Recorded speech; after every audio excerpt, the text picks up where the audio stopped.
A goalless first half at Ayresome Park gave no hint of the excitement and controversy to follow. Bernie Slavin gave Borough the lead 6 minutes after the break when he turned Colin Walsh's powerful cross past Mel Rees. But if the home side thought the points were secure, West Brom had other ideas. 2 Gary Bannister goals in the space of just 5 minutes turned the game on its head and exposed Borough's defensive weaknesses. Bannister's second strike illustrating the perfect execution in a one-on-one situation and giving the travelling fans something to sing about after the club's recent traumas. But the celebrations didn't last long. Robbie Mustoe popped up 13 minutes from time to blast home a close-range equaliser past Rees. No complaints from the keeper then, but there were plenty when Middlesbrough snatched the late winner. He seemed to have control of the corner, but lost his footing and then crashed over the line, taking the ball with him. An angry reaction from Rees, more in frustration than anything else, but the goal stood and Middlesbrough's 3-2 victory had given them 3 more vital promotion points as the battle for those places in the First Division hots up.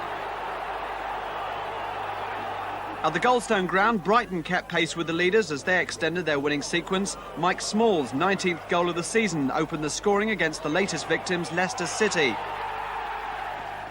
It took Brighton another 59 minutes to score again, this time in unusual circumstances. Codner obstructed just 10 yards out, leaving the Leicester team to form their wall on the line. Dean Wilkins' powerful shot beat them all. Super sub Brian Wade, on for Small, rounded off the scoring when Burns' shot rebounded off Muggleton. It's Wade's 6th goal in 6 games and one reason why Barry Lloyd's team are looking good at the top of the table. When Ian Benjamin shot 3rd Division leaders Southend into a 26th minute lead at Roots Hall, it seemed as if Reading's steady climb towards the end of season playoffs would come to a temporary halt. But the second half was packed full of excitement and surprises. Nifty footwork on the left and a first-time cross allowed Steve Moran to put Reading back on level terms 9 minutes after the break with a close-range shot. 10 minutes from time, the home supporters were stunned into complete silence as the visitors snatched an unexpected winner. It came from the boot of talented Ruud Gullit lookalike Danny Bailey. The Dutchman himself couldn't have finished any better and helped to repay part of Bailey's recent £60,000 transfer fee from Exeter City. Oh, I'll tell you what, that was a nightmare. So I was sat there with the vice-chairman and it was 1-1 and I said, I can't see us scoring Southend.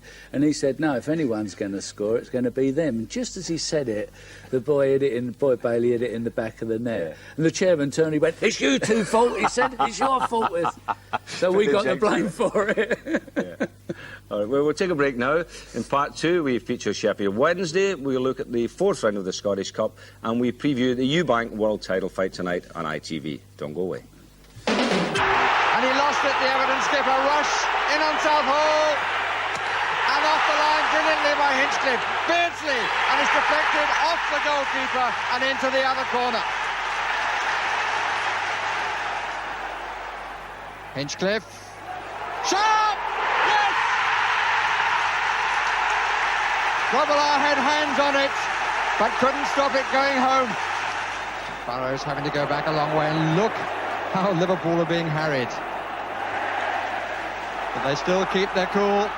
This is Beardsley. It's still Beardsley! Oh, what a goal! What a goal by Peter Beardsley!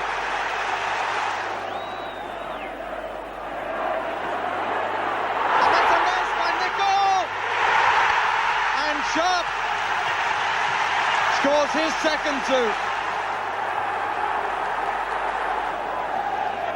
Rush in front of the goalkeeper. Played back again to Mulvey. On by Rush. He's done it again. His 24th goal against Everton. Southall as we move into the last minutes. Ablett wins it. Down to McDonald. Not sure that Tony Coddy's had a touch yet. He might get one now!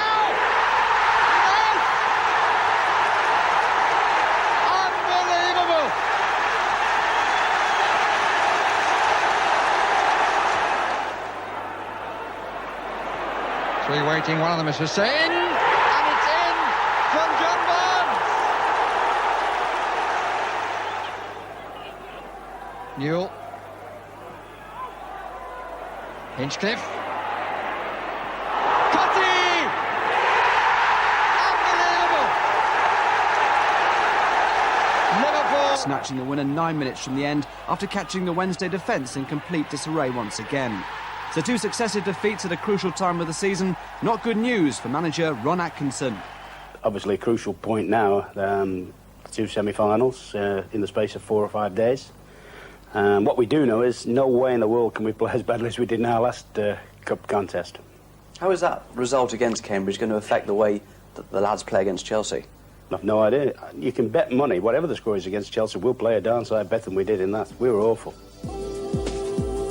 But if there's one man who can take Wednesday to Wembley and the First Division, it's David Hirst, a striker who this season has developed into one of the league's most feared goal scorers. Yeah, it's the best ever season in football, really. I mean, the goals don't really stop going in. What's the main reason for this prolific season for you, do you think?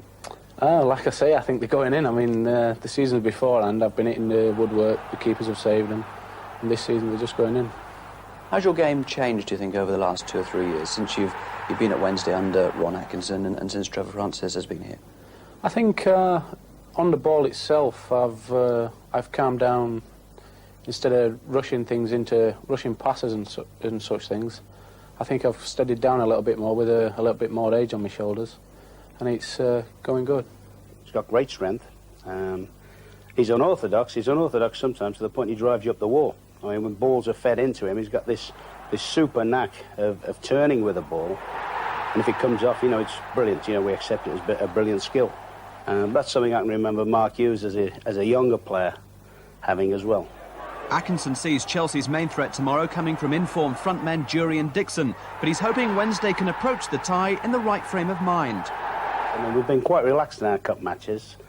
In fact, we were half asleep, as I say, against Cambridge. But in the other games, the games against Coventry and Derby, we've been very relaxed, gone into them with a good open mind.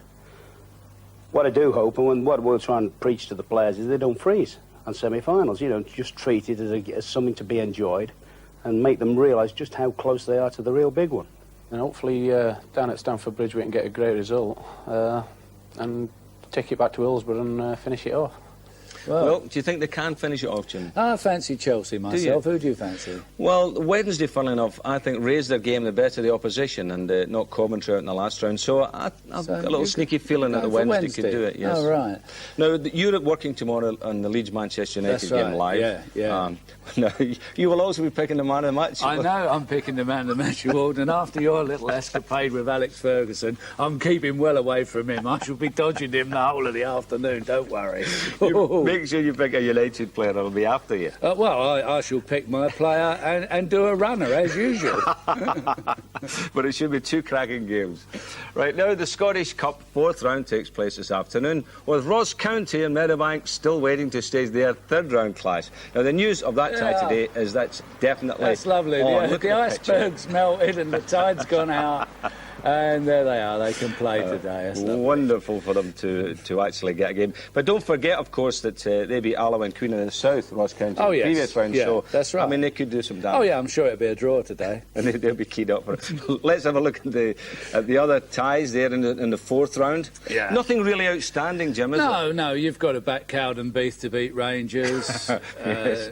And the Ackies, obviously, my team, I'd like to see. And obviously St Mirren will beat Celtic. That game's on Tuesday. Yeah. That's a Premier game, and the St Johnstone Hibs, the other Premier tie on that. But other than that, I would see Motherwell getting through, Jim. I'd like to see Motherwell. Yeah, your old side should make it, yes. Keep your fingers crossed for that. Right, well, Hearts went out to Airdrie in round 3, and Dundee United faced Jim Bowen's men today, having been beaten by Hearts last Saturday. The header, great save by Nicky Walker, and the ball forced over the line by John Clark. The free kick coming in from the left, the header from Clark, great save by Walker. Now it was Clark who had got in the initial header, forcing the ball over the line. Harrison to Robertson, good play by Hearts, John Robertson! John Robertson gets his 11th goal of the season.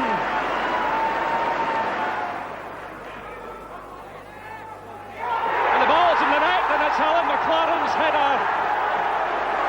1 minute to go, and a dramatic winner surely from Alan McLaren. A much needed win, Jim, for the Hearts. Indeed, with old Joe Jordan up there, yeah. Not been going.